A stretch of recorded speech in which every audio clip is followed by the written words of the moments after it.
Here in Paris, the Bank of France was organized in 1800, just like the Bank of England. But Napoleon decided France had to break free of debt, and he never trusted the Bank of France. He declared that when a government is dependent upon bankers for money, the bankers, not the leaders of the government, are in control. The hand that gives is above the hand that takes. Money has no motherland. Financiers are without patriotism and without decency. Their sole object is gain. Back in America, unexpected help was about to arrive. In 1800, Thomas Jefferson narrowly defeated John Adams to become the third president of the United States.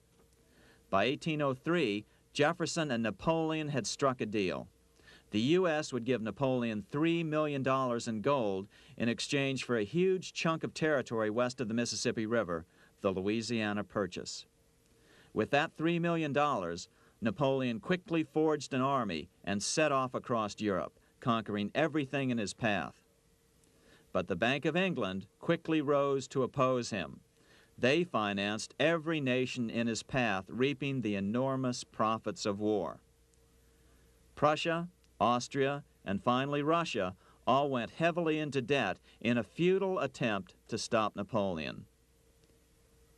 4 years later, with the main French army in Russia, 30-year-old Nathan Rothschild, the head of the London office of the Rothschild family, personally took charge of a bold plan to smuggle a much-needed shipment of gold right through France to finance an attack by the Duke of Wellington from Spain.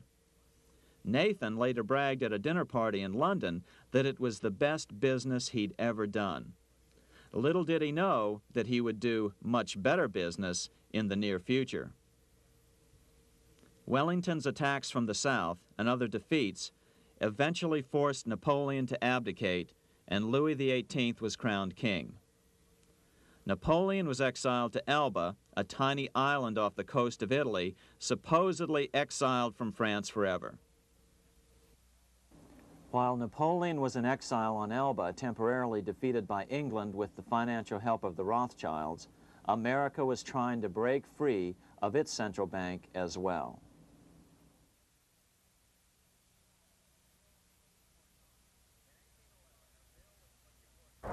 In 1811, a bill was put before Congress to renew the charter of the Bank of the United States. The debate grew very heated, and the legislatures of both Pennsylvania and Virginia passed resolutions asking Congress to kill the bank. The press corps of the day attacked the bank openly, calling it a great swindle, a vulture, a viper, and a cobra.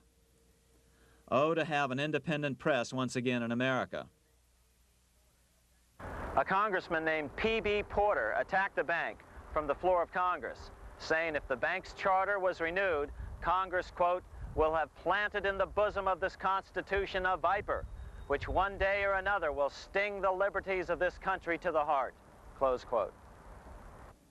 Prospects didn't look that good for the bank. Some writers have even claimed that Nathan Rothschild warned that the United States would find itself involved in a most disastrous war if the bank's charter were not renewed. But it wasn't enough. When the smoke had cleared, the renewal bill was defeated by a single vote in the House and was deadlocked in the Senate. By now, America's fourth president, James Madison, was in the White House. Remember, Madison was a staunch opponent of the bank. His vice president, George Clinton, broke a tie in the Senate and sent the bank into oblivion. Within 5 months, England attacked the U.S., and the War of 1812 was on. But the British were still busy fighting Napoleon, and so the War of 1812 ended in a draw in 1814. Though the money changers were temporarily down, they were far from out. It would take them only another 2 years to bring back their bank bigger and stronger than ever.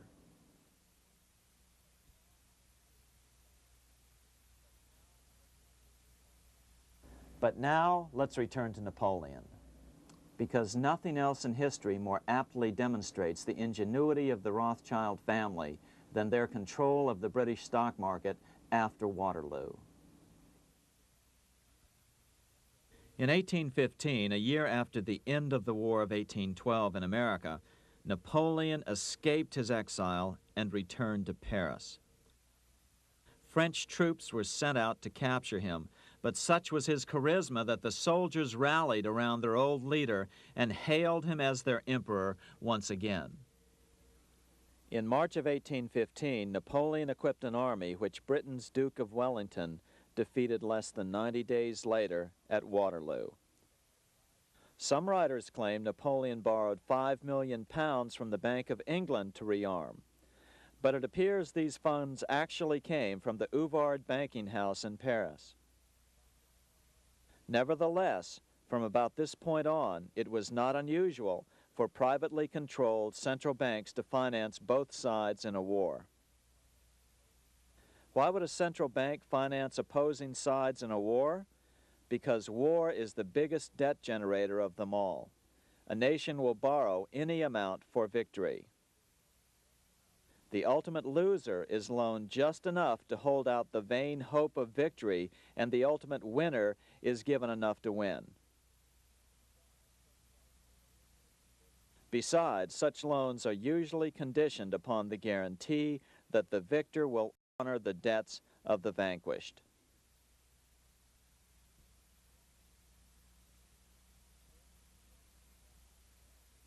This is the Waterloo battlefield about 200 miles northeast of Paris in what today is Belgium.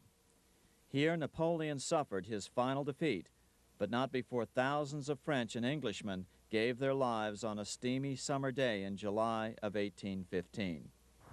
Right over there, on June 18, 1815, 74,000 French troops met 67,000 troops from Britain and other European nations.